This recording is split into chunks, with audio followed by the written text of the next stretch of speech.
So, looks like this is the crew. So, move on forward, I guess. Yeah, that's the way it is sometimes. There's another one. Okay. So, we'll go ahead and begin with we'll go ahead and begin with a prayer.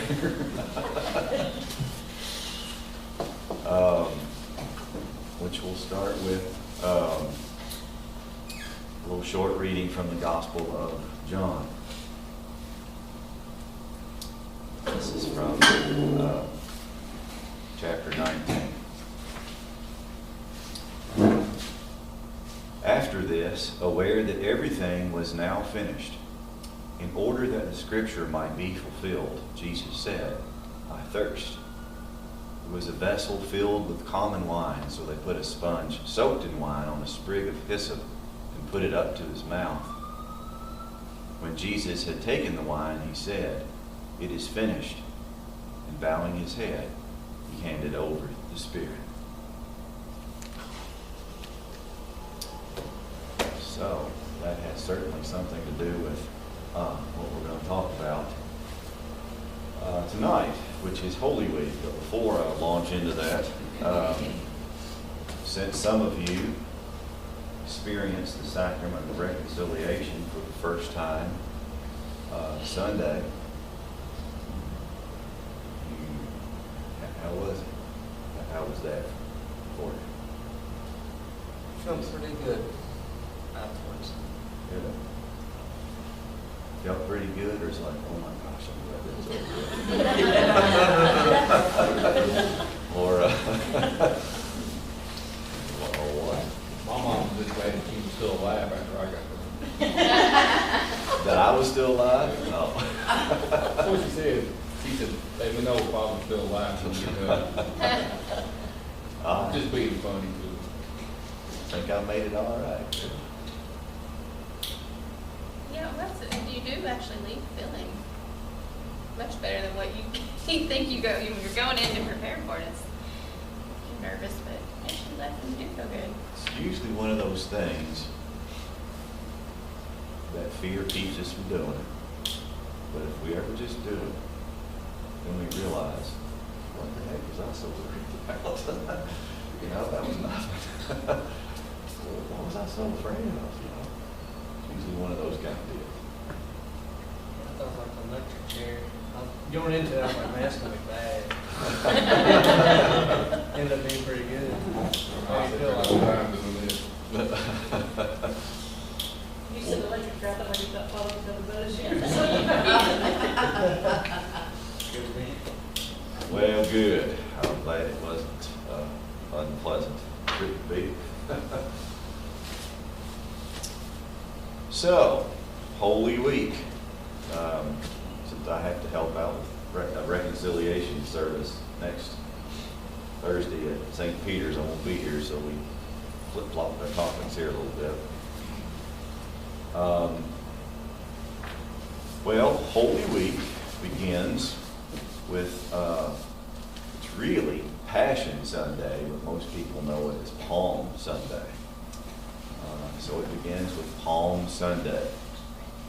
Okay? So Palm Sunday, you know, in one sense, Holy Week, we're celebrating a somewhat historical account from the Gospels of passion, death, and resurrection of Jesus.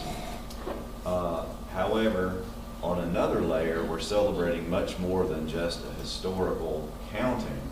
We are celebrating the greatest mystery of our faith. And being a mystery, although sacramentally that has a little different meaning, but in the common sense that it's something that we can't really completely figure out, that's true too, because we can't really completely figure it out, and we never will. But we know that it's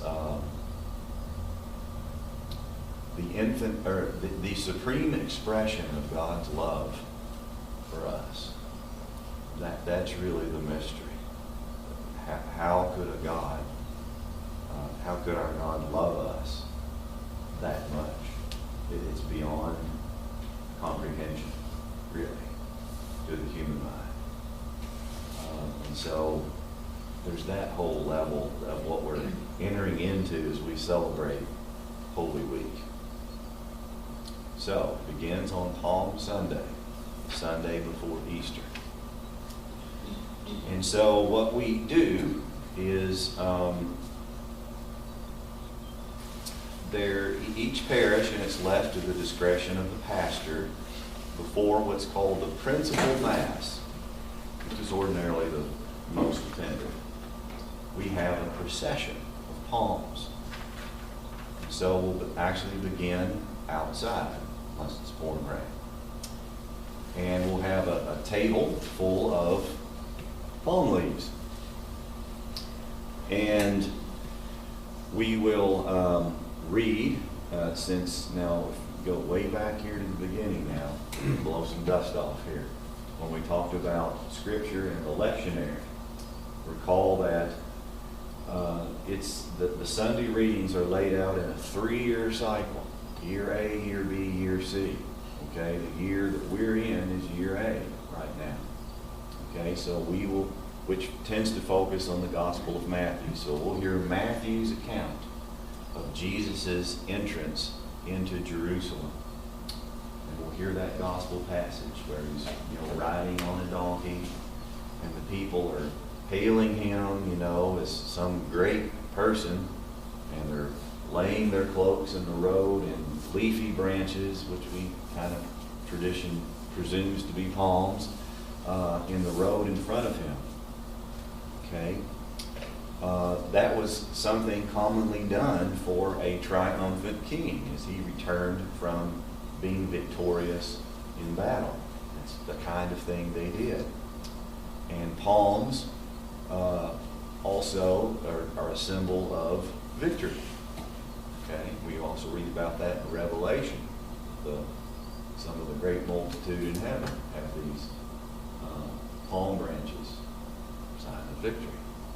Okay, so they're hailing Jesus as this great king. So we will read that account. Then we will ask God to bless the palm leaves, sprinkle a little holy water on them, and then they'll be distributed throughout everyone gathered there. Get a little sliver of palm leaf. Okay? Then we will begin some singing, and we will sing a song. Hopefully people will actually sing. That hails Jesus as a king. Like one of them is, I think it's called King of Glory, I think it's the title. And so then the servers and myself will start off into the church, lead a procession, and everyone will follow, holding these palm branches and singing this song hailing Jesus as the King. Okay?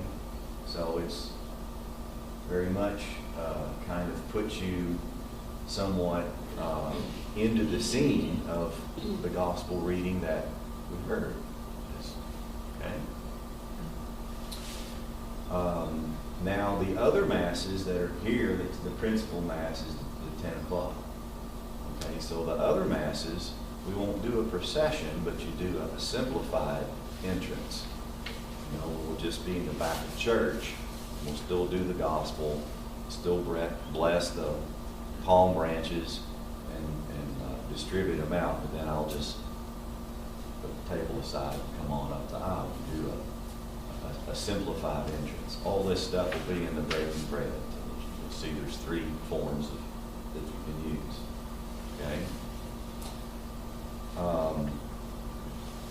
And then for the most part, Mass is as usual. That part's unique to Palm Sunday. The other part that's unique to Palm Sunday is we will read the Passion this year according to Matthew, since we're in Year A. And we'll read the whole Passion. And there will be parts. I'll usually take the part of Jesus, and there'll be 2 other people reading, and there's a narrator